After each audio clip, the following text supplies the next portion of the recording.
لال دین میرے گاؤں کا ایک نہایت ہی شریف اور ایماندار شخص تھا۔ اس کے من میں ایمانداری کوٹ کوٹ کر بھری تھی۔ وہ پیشے سے مزدور تھا اور جس کے پاس بھی مزدوری کرنے جا رہا تھا اپنا کام خوش اسلوبی سے انجام دیتا تھا۔ اس کے 3 بچے تھے، ایک بیٹا شوکت اور 2 بیٹیاں ہمرا اور سویٹی۔ لال دین بیٹے کو ڈاکٹر بنانا چاہتا تھا، اسی لیے وہ دن میں مزدوری کرتا تھا اور رات کو نزدیک فیکٹری میں چوکیداری کا کام کرتا تھا۔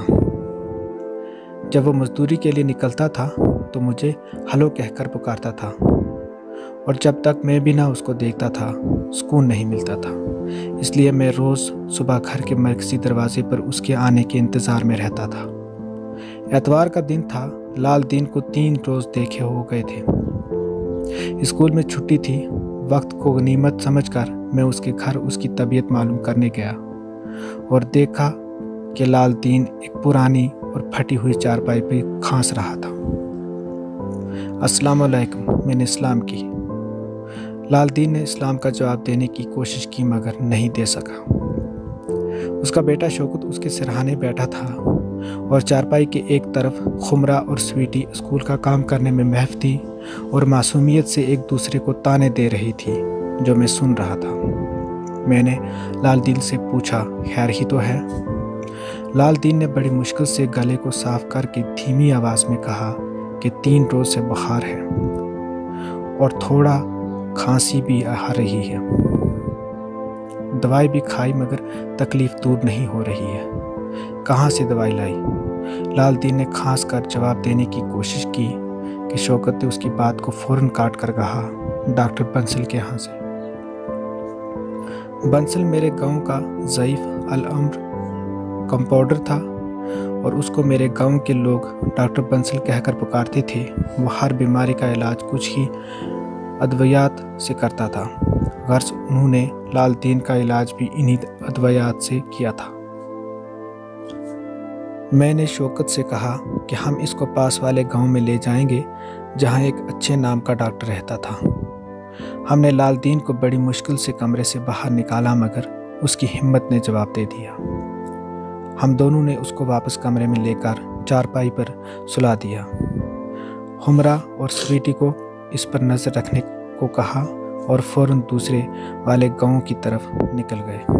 ڈاکٹر کے پاس پہنچتے ہی ہم نے اس کو ساری جانکاری دے دی۔ وہ فوراً تیار ہو گیا اور چمڑے کا بیگ میرے ہاتھ میں تھما دیا۔ ڈاکٹر نے ایک پرانی ایمبیسڈر گاڑی نکال کر ہمیں پچھلی سیٹ پر بٹھا دیا۔ مجھے لگا کہ شاید وہ گاڑی اس کو پردادا سے میراث میں ملی تھی مگر رفتار تو اچھی تھی۔ لال دین کے پاس پہنچتے ہی اس نے کہا، او نو! اس نے لال دین کا ملاحظہ اس طرح کیا کہ لال دین کا دم گھٹنے لگا۔ منہ کھولو، ہاں زور سے کھانس لو، سینے سے کپڑا ہٹا لو، زور زور سے سانس لے لو۔ لال دین نے یہ سب کرنے کی کوشش کی مگر نہیں کر سکا۔ ڈاکٹر نے ملاحظہ کرنے کے بعد ایک آہ بھر لی اور ہم سے پوچھا کتنے وقت سے بیمار ہیں۔ 3 روز سے، شوکت نے جواب دیا۔ نہیں زیادہ وقت ہوا ہے، اس نے کہا، اور بعد میں ایک پرچی نکال کر اس پر دوائی لکھی اور دوائی اپنے بیگ سے نکال کر دی۔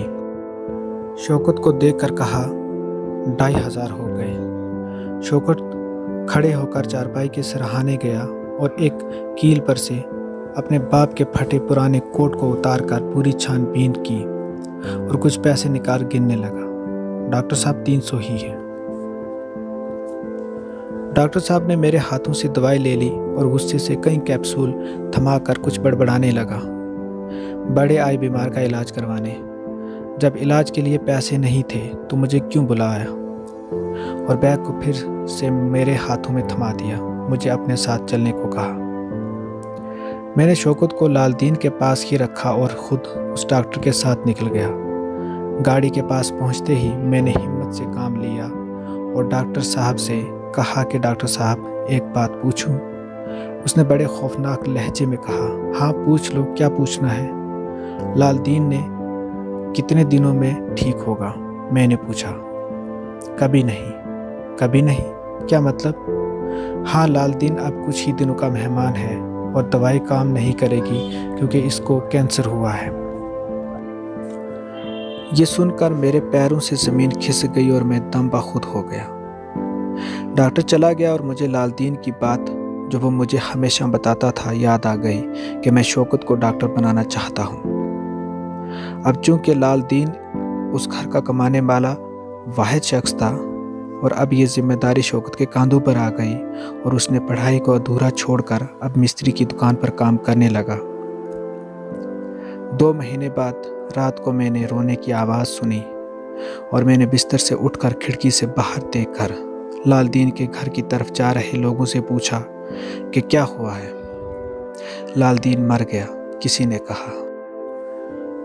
میں دوڑتے دوڑتے وہاں پہنچ گیا اور لال دین کی لاش دیکھ کر مجھے محسوس ہوا کہ وہ مجھے کہہ رہا تھا کہ ہلو میں شوکت کو ڈاکٹر بنانا چاہتا ہوں، اور شوکت رو رو کر کہہ رہا تھا بابا آپ پھر سے آنکھیں کھولو۔